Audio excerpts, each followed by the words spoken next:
If your Sony WH-CH720N headphones won't charge, the red or orange light isn't showing, or they keep turning off, follow the simple steps to fix the issue.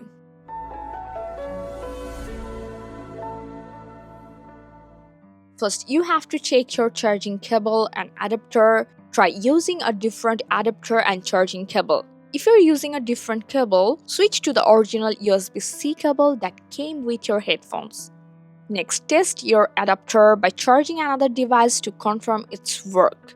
Then plug your headphones into a PC or laptop to see if they start charging or not.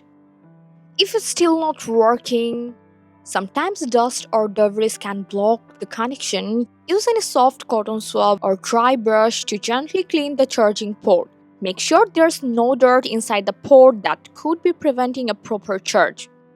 And sometimes if your headphones haven't been used in a while, the battery might need a long charge.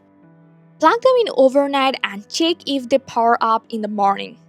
If that doesn't work, you have to try by reset your headphones.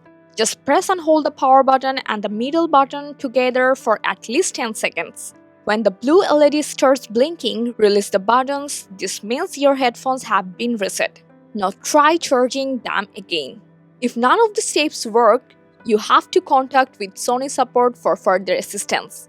I hope this guide helpful. Like the video and subscribe for more tips.